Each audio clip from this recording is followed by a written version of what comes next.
Hey everyone, it's Rob Van Dyson here again. Today is the 28th of June 2020.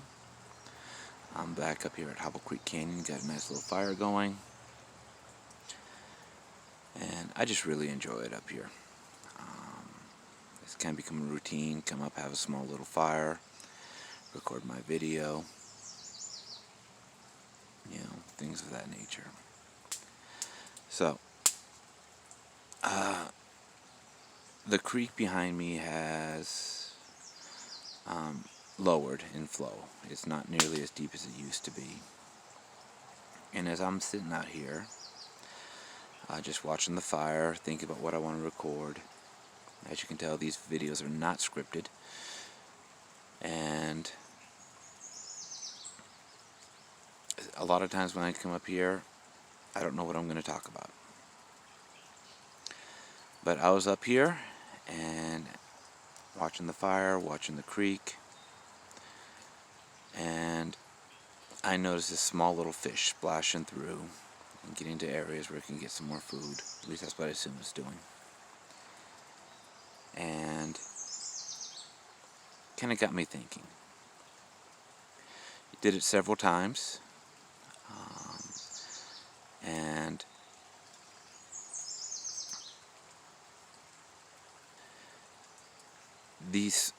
the fish is small. I was able to get up and get a look at it, and it's a small trout. Maybe 6 inches. If you were to catch it while fishing, it wouldn't be worth gutting, filleting, and cooking, or even just gutting and cooking, unless you're really hungry. But this little 6-inch trout is able to survive in the low water point, as you can see from behind me. And it kind of got me thinking, if I like to go fishing at Deer Creek Reservoir, and if I were to go there and I was to catch, a larger fish, much larger fish, and I were to treat it well, let's just say I netted it so it didn't even have the trauma of a hook. Treat it well, make sure it's good and healthy, get it acclimatized to this water, this temperature, and I were to deposit it into the creek behind me, it would be at a serious disadvantage. Because the reason why I noticed it splashing is because it was swimming out from the deeper section where I assume it's holed up into a much shallower section that a larger fish wouldn't be able to get into. And this small fish has the advantage of that a larger fish that could potentially eat it, aren't able to prosper here. There might be sections where it can survive, but as far as truly prospering, it won't be able to truly prosper. And that this fish is pretty much just the right size for its current environment. Conversely, if I were to take this small fish and stick it into Deer Creek, it might have a much harder time surviving, as there are much larger fish, a lot more anglers, human predators, not to mention a lot of osprey and other things that eat small fish. And that kind of got me thinking of, we've all heard the old proverb that it is better to be a big fish in a small pond than a small fish in a big pond. And in certain cases that's true, in certain cases it's not. Granted, if this fish wanted to get bigger, it's in the wrong place. For this fish to be able to actually get much bigger, it would actually have to find a different body of water, or a different part of the creek, where it is deeper, where it can sustain a larger fish. But as it stands, it's just about perfect for this size. Just big enough where he doesn't have to worry about any other fish. I mean, yes, there are birds, and as it's traversing, especially the more shallow it's exposed, obviously I saw it. And if I had a net and enough patience, I could probably catch it. But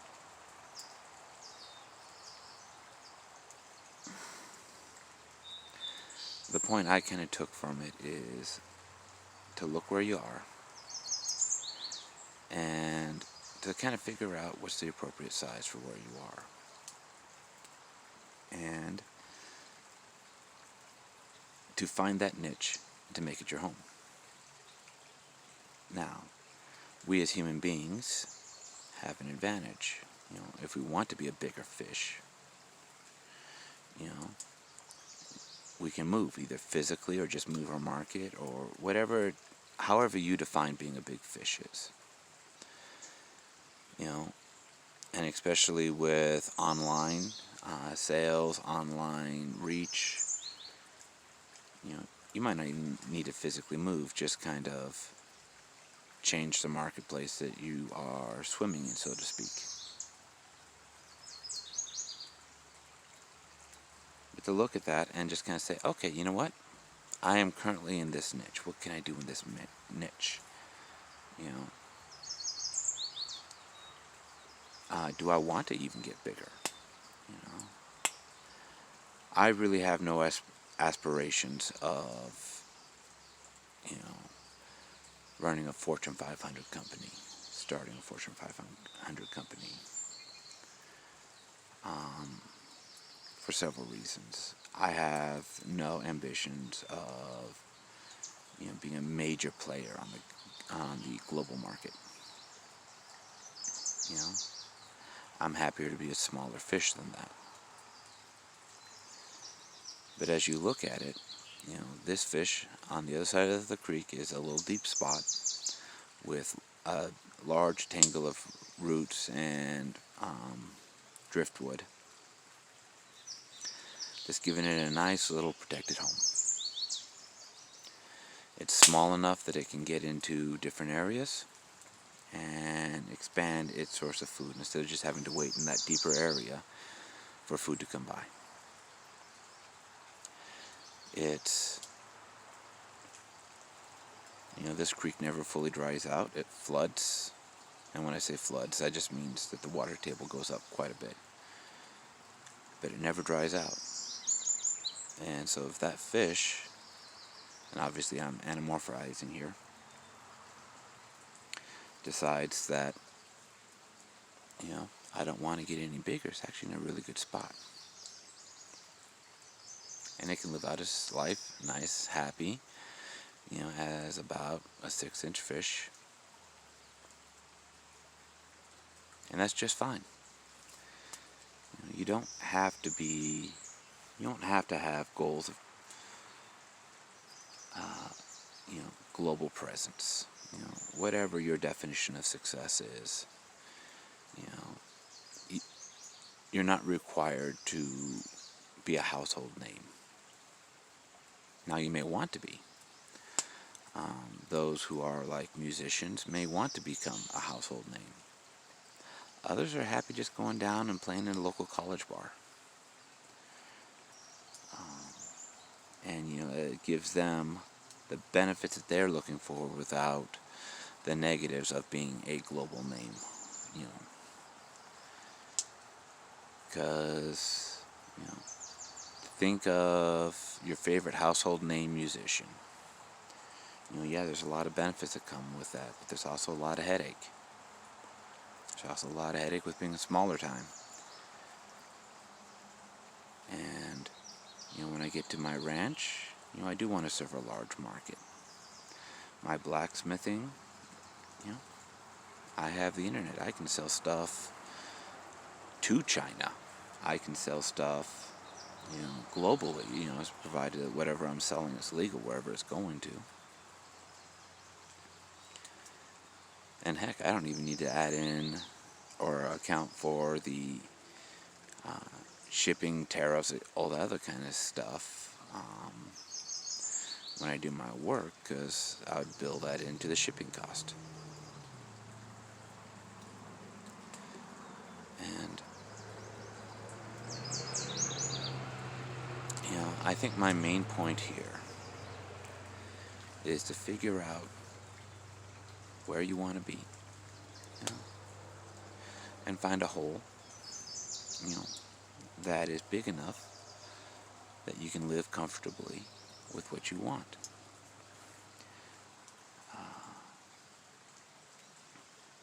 One of the podcasts I listen to quite regularly is Jack Spirko, on the Survival Podcast. Oh, and by the way, he talks about a lot more than just what you would consider basic survival. He's not out there, rubbing two sticks together every time he wants a fire. He'll use a lighter or a blowtorch if necessary. But he talks about a lot of things. And one of the things that he talked about is, right now he has a pretty good size audience. I don't remember the amount of downloads per day, but it's significant. I'd be quite happy if I had that many views, in a month, let alone a day. And he's talking about how in his niche, he's had opportunities to get bigger, where he can service, instead of the thousands, some millions. But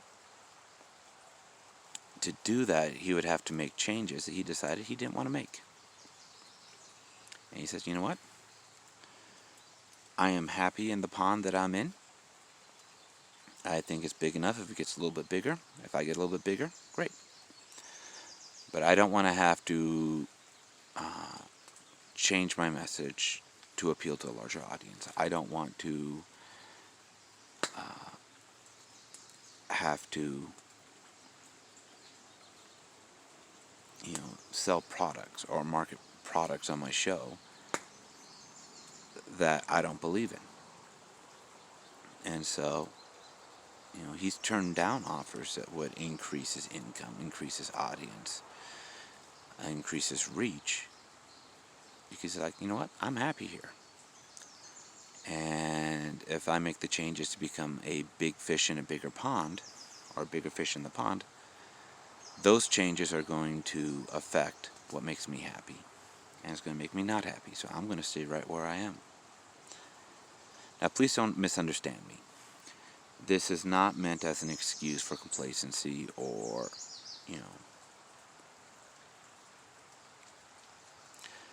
or just saying, you know what, I can be happy here, so I'm going to be happy here. I find that there's actually a balance between, being content where you are and seeking improvement. There are some people who are always striving to be a bigger fish, bigger fish, bigger fish, because they think that's going to make them happy. And they never are. And I see other people who are like, I don't want to go through the work, the pain, the effort to become a bigger fish. And so I'm just going to be happy with this very mediocre life that I have. I've seen people who I wouldn't even call it a mediocre life. But they assume, you know what? I'm going to take all the potential I have, and I'm going to stick it into cold storage and not do anything with my life just because I believe, they tell themselves, I believe in being content with what you have. You don't need to be striving for more things. And it truly is a balance. You get the balance wrong, you're going to be miserable. Or you're not going to reach your potential, where you could be even happier. So, as I'm thinking about this, and as I was watching that fish, and I think I heard him splashing in the back, though I don't think it got on camera. Just some food to thought. Once again, take a look. Okay, where am I at right now? What's my potential? And is there a way for me to reach that potential and still be happy? Am I happy where I am right now? Are you truly happy with where you are right now? Well, for one, I don't know why you're watching this, but I'm happy for you. Overall, I'm fairly happy with my life. Are there things that suck? Yes. And I look at those things and I try and think, how can I improve this? How can I make this suck less, you know? How can I improve my relationships so that they're better relationships? And how can I do it where, I don't have quite as much financial stress? And most of these vlogs, a lot of them are just thoughts, but they're a way for me to remind myself that I need to be working on my stuff, I'll come home, I'll be tired, and, I don't want to do anything, I fully understand the people who work a hard day, doing whatever they would do, and all they want to do is crack the beverage of their choice, sit in their chair, and watch some mindless TV. I totally get that. There are many days where I've pretty much done the same thing.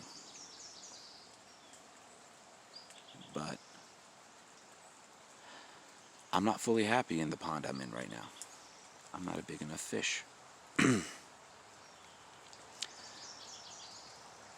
And if I don't try and improve, if I don't try and become a bigger fish, whether that's finding a better pond, whether that's, putting in the extra work to get the materials I need to grow, whether that be mental, physical, fill in the blank, then all I'm going to be is a small little fish swimming around until I die. And I want more than that for myself and for my family.